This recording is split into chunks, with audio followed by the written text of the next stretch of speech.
So what's up? Magandang hapon sa inyong lahat mga kamanok. So once again, this is Linyada ng Mamay.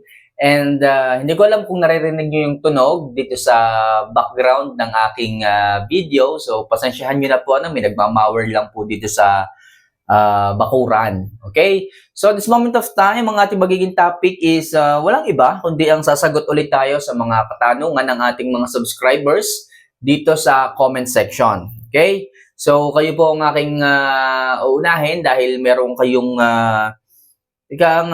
meron kayong nirarush na kasagutan na dapat malaman. So, at this moment of time, umpisahan na po natin kaagad kasi medyo marami-rami yung mga katanungan niyo dito. Okay? So, ang unang katanungan ay galing kay Potensyano Chris Malvar. Ayan, mega shoutout po, idol. Ang katanungan po niya is,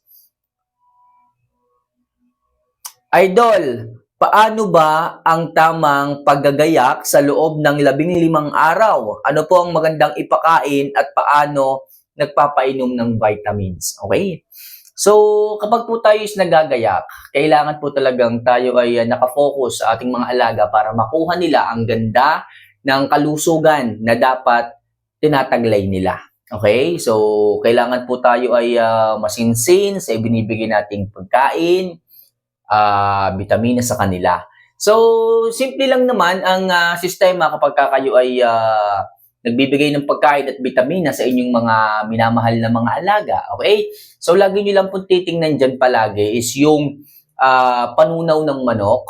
Kailangan lagi pong maayos ang panunaw. Kailangan everyday, after nilang kumain, check nyo yung patukaan nila kung nauubos nila yung pagkain. Then, yung pagkain nila dapat alam nyo din po ang tamang timbang. Hindi po pwede dyan na tansya-tansya. Kung isang dakot, napalaki ang dakot, hindi po ganon.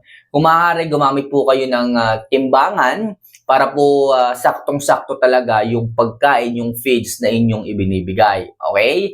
So, doon pa lang, alam nyo na kaagad kung gaano karami ang pagkain na dapat kinakain ng isang manok. So, lagi ko sinasabi sa inyo, 35 to 40 grams ang dapat nating ibigay. Huwag nyo na pong ilalampas doon. Baka po kayo ay ma-overfeeding, hindi magtira o hindi magtunaw yung manok kasi pinilit nyong ubusin yung 45 grams so hindi nagtunaw. O kaya naman, magbibigay na kayo ng pagkain sa hapon, nandun pa rin yung pagkain. Huwag po ganun. Huwag po sobrang dami. Kaya po mahalaga na tinitimbang po natin. And also, yung paghipo po natin sa kanilang mga butse kapag malapit na tayo magbigay ng pagkain. For example, alas 4:30 tayo nagbibigay ng pagkain, kailangan ipinifill po natin yung kanilang mga butse. Kung meron pa bang natitira o kailangan bigyan sila ng suplemento o hindi na. Kasi pag po ang isang manok ay nagtitira po ng pagkain sa kanyang butse, sabihin bumabagal ang panunaw, kailangan po tayo magbigay ng bitamina sa kanila o yung suplemento like Voltflex KQ o kung ano pa mang alam ninyong supplements na makakatulong sa pagtutunaw. Pero sa akin, Voltflex po talaga ang aking ibinibigay kung gusto nyo na masigurado ang tamang panunaw ng ating mga alaga.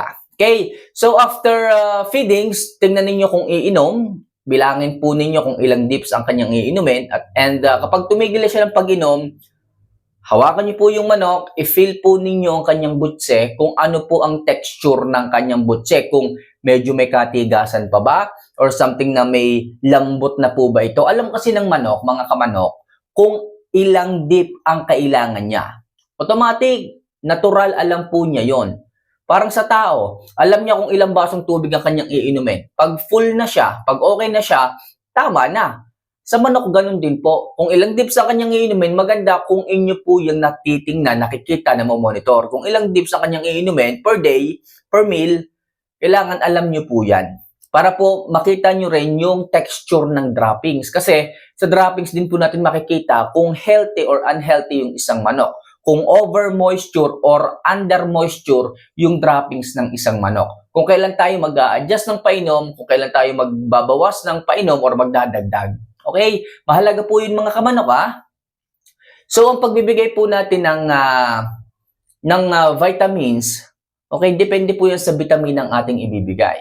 For example, Voltflex KQ nga po ang ating ibibigay. Kailangan po yan after feeding kasi ang role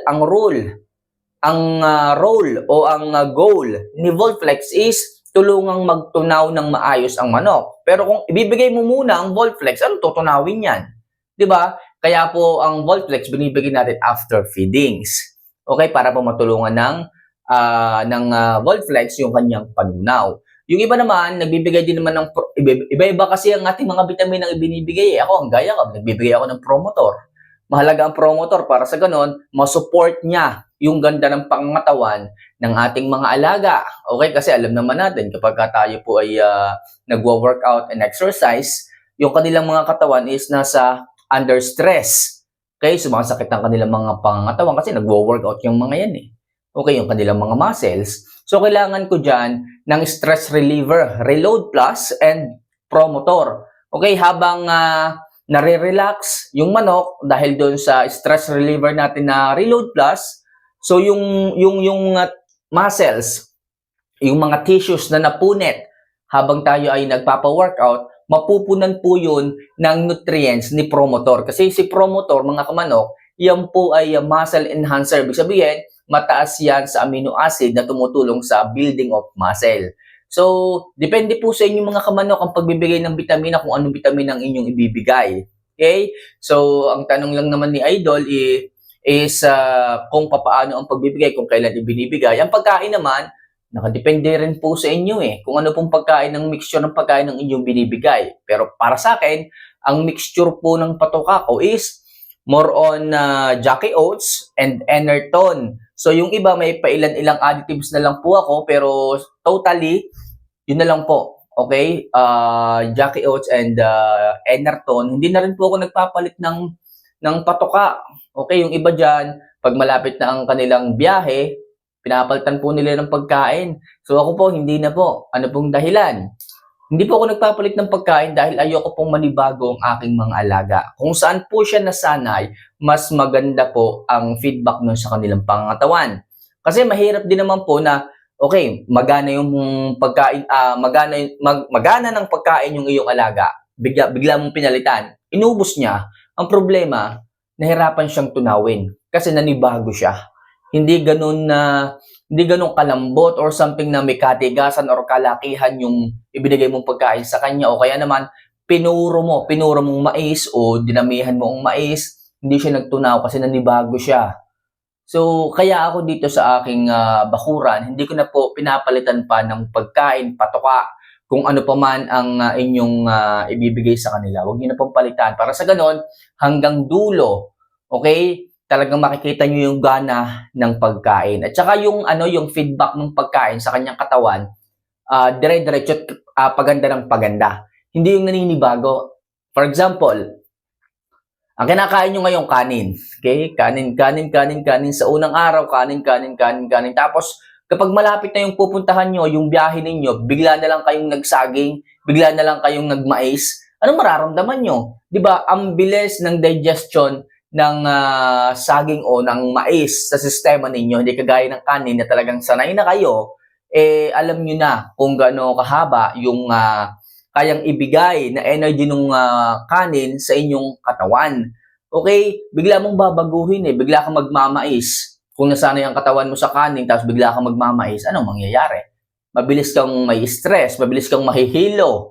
Diba? Mauubos ka agad yung energy mo. Kaya kung ako sa inyo, mga kamanok, huwag nyo na po yung palitan. Huwag nyo na po yung baguhin. Kung ano yung ibinibigay mo pagkain ngayon, hanggang dulo, yun na po ang inyong ibigay para ang inyong mga alaga. Maayos, masigla, walang pagbabago, walang adaptation, o walang adjustment na mangyayari sa kanya. Okay? So, isa palang katanungan, pero ang haba na ng kasagutan. Anyway, ito lang munang katanungan na ito ang ating sasagutin kasi medyo mahaba na rin. Siguro sa susunod na video, yung iba nating mga katanungan na sasagutin. Okay? So, yun nga po, ulitin ko. Ang pagbibigay ng pagkain, kailangan tama ang sukat, tama ang measurement, huwag sosobra, huwag konti. Saka lang tayo mag-a-adjust dyan ng pagkain o magbabawas ng pagkain kapag malapit na po ang ating biyahe.